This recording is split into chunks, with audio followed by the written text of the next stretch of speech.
ভালোবাসার কৃষ্ণচূড়া গাছ আজকে ছুঁয়ে বিদায় দিয়ে দিচ্ছি, কারণ একটু পরেই আমার সেই প্রাণের কৃষ্ণচূড়া গাছটি চলে যাবে।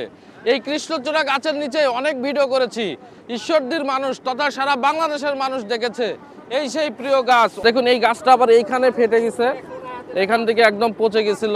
মেন তো উপরে গেছে আসলে এই গুড়া থেকে, এই যে গুড়া এখান থেকে ভেঙে গেছে এই গাছটি। দেখুন বন্ধুরা, মানে একটা গাছ যখন তার শেকড়ে কোনো পানি থাকে না, তখন এই গাছের কোনো রকম শক্তিও থাকে না। বিদায় নিচ্ছে ঈশ্বরদীর রেলওয়ে জংশন থেকে। ভাই কষ্ট লাগে ভাই। ঐতিহাসিক ঈশ্বরদী শহর, আর এই ঐতিহাসিক ঈশ্বরদী শহরটি মানুষ চিনেই ঈশ্বরদী রেলওয়ে জংশন নিয়ে। বন্ধুরা, সেই রেলওয়ে জংশনের প্রিয়তম স্থান। আমি যখন শৈশবে স্কুলে পড়াশোনা করছি, তখন আমার স্কুলটা ঠিক এই রেল লাইনের ওই পারে, প্রাথমিক বিদ্যালয়ে যখন পড়াশোনা করছি, তখন এই গাছের নিচে এসে ঠিক এইভাবে ছায়া নিতাম। কৃষ্ণচূড়া গাছটি এতই আপন ছিল, হয়তো তখন স্মার্টফোন ছিল না, ফোনে ফটো তোলা হতো না, কিন্তু বাস্তবতা এটাই ছিল যে আসতাম এই গাছের নিচে। আজকে সেই গাছটি অবস্থা এইরকম হয়ে গেছে, চলে যাচ্ছে গাছটি, হয়তো এখানে আর কোনো কিছু হবে না। তবে আশা করি ভবিষ্যতে নতুন কোনো কৃষ্ণচূড়া গাছ হবে, সেই গাছের নিচে সবাই বসবে। সেই স্থানের সেই কৃষ্ণচূড়া গাছটি আজকে নুয়ে পড়েছে। আজকে সকালের নিউজ, ঘুম থেকে উঠেই নিউজটা পেলাম যে আমাদের সেই প্রিয় গাছটি এখন শুয়ে পড়েছে। দেখতেই পাচ্ছ বন্ধুরা, এই গাছটি এখন পাকা হয়ে পড়ে গেছে। যেখানে হাজারো মানুষ রোদের মধ্যে ক্লান্তি দূর করার জন্য এসে বসতো এই কৃষ্ণচূড়া গাছের নিচে, কিন্তু আজকে সেই অবশিষ্ট অংশটাও চলে গেল। দুঃখ ভরা হৃদয় নিয়ে ভিডিওটি করছি।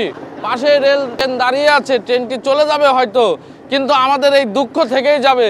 ট্রেন আসবে যাবে ভাই, কিন্তু এই কৃষ্ণচূড়া গাছ আজকে একদম শেষ হয়ে গিয়েছে। এখন এই জায়গাটা ফাঁকা হয়ে যাবে।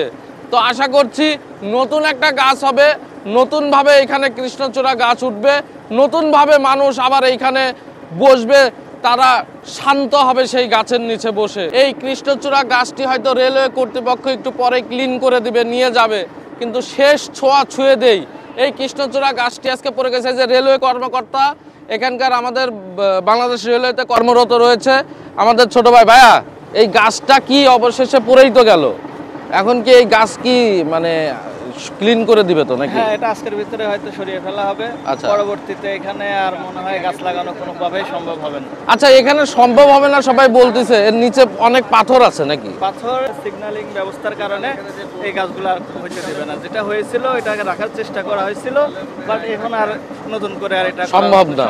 মানে খুবই কষ্ট লাগে ভাই, এইখানে আর সেই কৃষ্ণচূড়া গাছ আর হবে না। সো গাইজ, দেখতেই পাচ্ছেন ঈশ্বরদী রেলওয়ে জংশনের কৃষ্ণচূড়া গাছটি কিভাবে পড়ে আছে। এখানে এই গাছ আর হওয়া সম্ভব নয়, কারণ এখানে রেলওয়ে সিগন্যালের ব্যাপার স্যাপারও আছে, প্লাস এখানে মাটিরও সমস্যা আছে, এর নিচে অনেক পাথর আছে। তো আমরা নতুন কোনো গাছের আশা হয়তো এখানে করছি না, তবে ভবিষ্যতে যদি একটা গাছ হইতো, অনেক যাত্রী এই গাছের নিচে বসে থাকতো, এলাকাবাসীও এসে বসে থাকতো, অনেক ভালো লাগতো, অনেক মুরব্বীরাও বসে থাকতো, কিন্তু এরপর থেকে হয়তো এখানে সম্ভব না। তবে ভিডিওটি ভালো লাগলে অবশ্যই শেয়ার করে দেবেন। এই সকল ভিডিও বেশি বেশি শেয়ার করবেন ঈশ্বরদীর ঐতিহ্য তুলে ধরার জন্য তথা সারা বাংলাদেশে। আজকে পর্যন্তই, ভালো থাকবেন, সুস্থ থাকবেন, আসসালামু আলাইকুম।